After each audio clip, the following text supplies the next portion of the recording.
It's levels to this shit. Had to hop over fences and climb up the ladder to get what I want, bitch. I'm just getting better. They tried to tell me I would never be shit. Look at me now, body built like a brick. Sleep all you want, but I'm chasing my dreams. Everything I do is fucking supreme. Came from the hood, ain't shit sweet about me. Hola, welcome back to my channel. My name is Deity, Princey, and let's hop right into this video. So, as you see from the title, it's levels to consciousness, it's levels to spirituality, however you want to frame it, but this is my experience and my perception of it. So number one, let's just hop right into it at the bottom on the right side, right? Which I'm going to put the picture up so it might be in front of my face for a minute.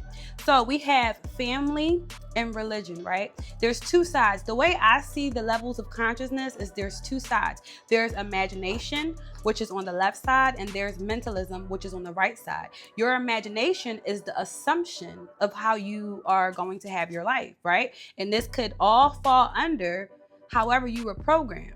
But then the other side of consciousness, in my opinion, is the mentalism. And mentalism is the first hermetic principle. So we have family and religion, right? Consciousness is levels to this shit. In the words of Infinite Waters Ralph Smart, it's levels to consciousness. And when you are taking on someone else's consciousness, someone else's beliefs, someone else's daily routines, this is how your life is now molded. You're molded and you are programmed from another person's experience. You are taking your own breath. Okay, you are taking your own breath.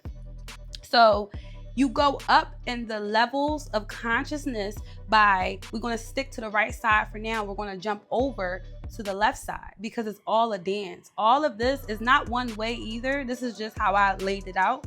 But you could very much have been at the occult and then go down to family religion to break those ideologies down. But I started from family and religion, and having a toxic childhood, this impacted the way that I saw life 10 times further. So you have the religion. The religion is what keeps you afraid, right? Afraid to do certain things, to express yourself, to be who you truly want to be. Religion will tell you, well, if you do this, you're going to burn in hell. If you wear this, if you say this. When I was Christian and I did my big chop, I had so many people, oh, you're not supposed to cut your hair. I can do whatever I want. And I'm so glad I did that. That was the beginning of me to break down. I was breaking down other people's ideologies, other people's beliefs, because I'm breathing in my own body. I get to choose every day what I want to do. So you go up from the family structure, which I'm going to post another picture now. As you can see, it's very important to heal from your family because that's the micro conformity of society. All things are a matrix, okay? A matrix is simply a structure of rules, of foundations. The womb is the matrix. So when you leave one matrix, you're still entering into another matrix because you're now taking back the control. You are now taking back your authority, your autonomy as a god, as a goddess. So when you go up, this ladder that I have right here, the micro conformity is your family, your family's belief systems, that religion. Then you hit into the macro conformity of society. If your family can make you bend to their will, if your family can bend your will, society will be able to bend your will as well. And it leads all the way up to the most important, which is the macro, which is older adult life. Everything that we're doing, life is beautiful, but everything that we do now echoes on into the future. So if you are conformed and microaggressed, I made that up, microaggressed, okay? If you are conformed and you have this microaggression from your family, what do you think your older adult life is going to be like? You have to remember, we're not children for long. You're not an innocent, helpless child for long. My puppy is going to always need someone else to feed it, to secure it, because it's not a wild animal. She's not in the wild. So you're going to always forever continue to grow. You're going to go from child to adult to older adult. Older adult life is different than when you're in your 40s and 30s and 50s. Okay, when you 70 and 80, there are 70 and 80 year olds who are thriving, but nobody wants to be 80 years old having to work 40 hours a week. You get what I'm saying? So everything goes back. Everything is singular to that one breath you're taking. You are a corporation. Take back your power. Let me hop right back into it. Now, back on the right side, you go up from, this is the levels of consciousness. You ascend from that family and that religious consciousness. Then you get to choose your own. You get to choose your own walk. You get to choose who you want to be. You get to choose where you want to go, who you want to marry. I've dealt with so many clients who had arranged marriages, and it used to just, when I was still ascending in my own consciousness, it would just piss me off that someone else has the authority over another person. See, when you come over here, I'm a dark empath. I don't subscribe to that. I don't just subscribe to telling people what to do with their life, because who's dying for you? You are the one that has to ascend. And I don't mean this in a dark way. I mean it as transformation, because nothing dies. Everything continues on. So if life is a continuation, why would anyone want to be told this is what you're going to do with your life? Look at the micromanaging. Same thing in your job. You have micromanaging bosses, okay, narcissists. What's the difference from a family and a religion? Micromanaging you it's like basically having a telescope over you, right? Or one of those magnifying glasses. Magnifying over you. Yeah, I see you. I see what you're doing. You can't do that. Like, what the fuck? So you go up from choosing your own. Okay, this is a level of consciousness. When you are able to fully say, I'm gonna do it. I'm gonna cut my hair anyway. I'm gonna wear what the fuck I want to wear. I'm gonna say what the fuck I want to say. Now you're gaining so much conscious power. You are gaining spiritual power right then and there. Then you go up to an open mind to exploring. The fact that you're choosing your own birthright, that's your birthright, is to be able to choose your own. Now you have an open mind. Now you're going to explore and figure out, what do I want to do? Then, and again, this is my little assessment. It can be either way, however you jump around. But now you realize you are a spiritual being having a human experience. A spiritual being having a human experience, a sexual being having a sexual experience, as on period. And then you go up to rituals or crystals, if you so choose to. Because once you realize you are a spiritual being, once you choose your own, once you have an open mind, once you begin to explore, you now realize that every night you go to sleep, you now realize whenever you take a rest, a breath, this body is not even shutting down, because your subconscious, your body is always listening. But there's a part of you that floats off and drifts off into another world. And the more that you're lucid dreaming, the more that you're able to know, oh shit, I'm asleep. But you know that your dreams, you have the power to control your dreams. You have the power to be assertive in your dream. You're not being taken for a ride anymore. Then you wake back up and you're like, wow, you feel the distinguish between being alive right now and resting in the spiritual realm. You feel the difference. You can literally feel that energy shift, that transference of energy.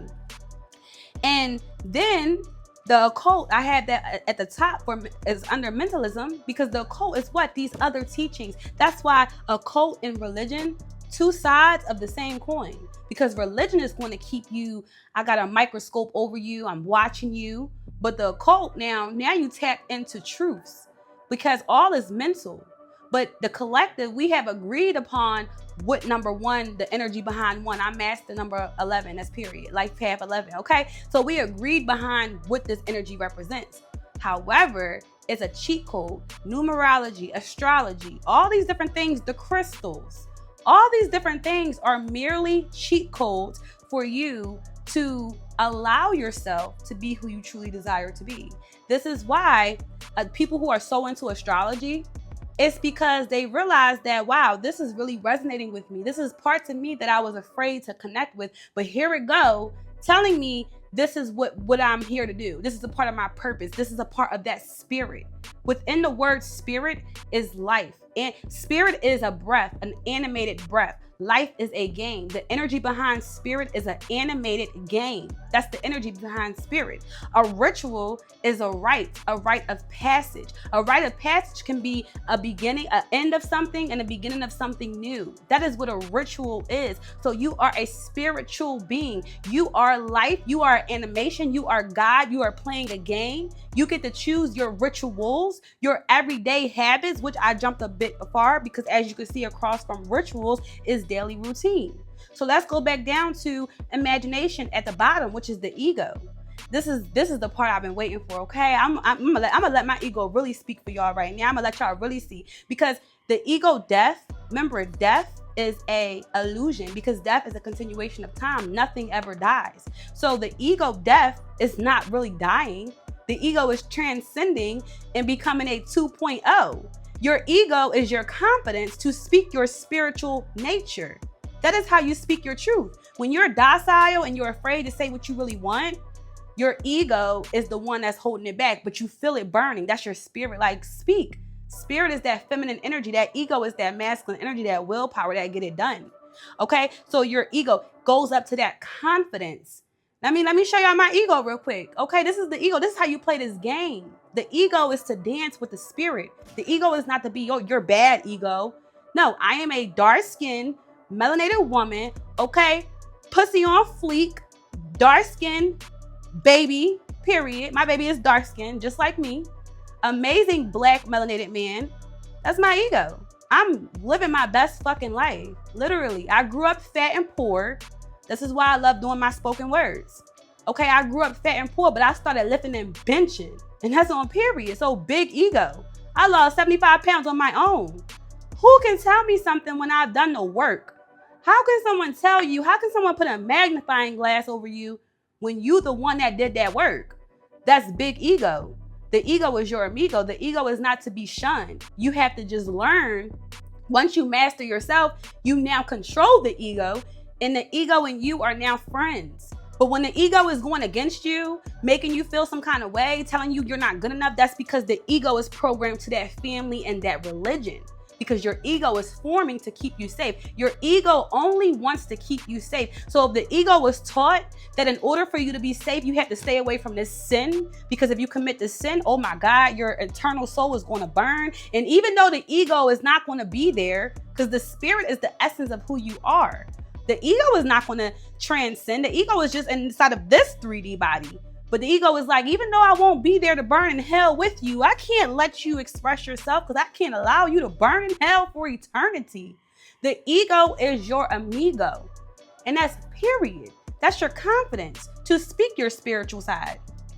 Your individuality. Your ego is your amigo, because your individuality is what makes you you. We did not have the same experience. Okay, I have a 10 out of 10 ACEs score. I see life differently than you see life. You see life differently than I see life.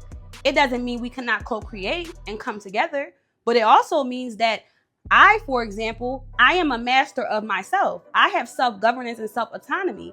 I am individualized. We are all oneness, yes, in the essence of spirit, but while we play this game of life, I'm in my cart, you're in your cart. Okay, I'm in my white Jeep, you're in your blue Jeep.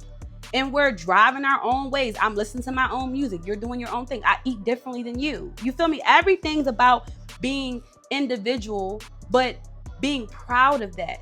They tried to trick you by saying we are all people. I had wrote this down too. It's funny how the ego, right? The ego doesn't like hierarchy, but in the same breath, there's hierarchy everywhere. It's not even about hierarchy. It's about being unique. What is wrong with being okay? This is my religion. If that's what you want to represent, this is what I want to do. Goes back to, like I said, arranged marriages. If that's what your thing is, go for it. But if you know for a fact, I ain't feeling this, don't do it. Just like me, I'm a melanated woman. My family is a melanated complexion of what I love. I'm not going to do something that doesn't sit with me or turn me on. Everything's about your pleasures. That's what we came here to do, to experience and pleasure, because life is a game. Game is pleasure. Life is pleasure. Your ego is your amigo, because your ego is to keep you safe and want to help you to pull forth those pleasures. When you heal that ego, when your ego is wounded, it's going against your spirit. You want your ego and your spirit to be in congruence. You want your ego and your spirit to dance. That feminine and that masculine energy, you want them to blend together and dance together and become one with each other.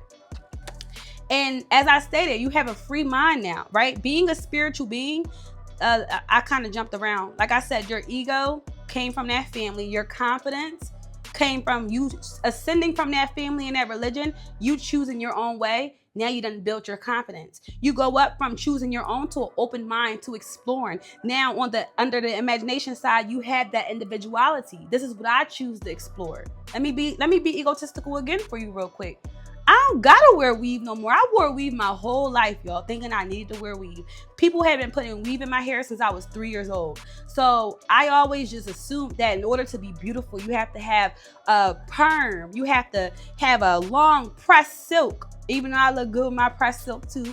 But I'm so free. I'm 10 times more freer now, being able to just wear my real hair. Like it feels so fucking good to just wake up and look in the mirror and be like, damn, this is who I am. I don't gotta run to the store and go get some hair and do all this extra stuff. It's fun sometimes, but I was on a cycle, y'all. I was on a cycle of every 2 weeks, constantly thinking of this hairstyle.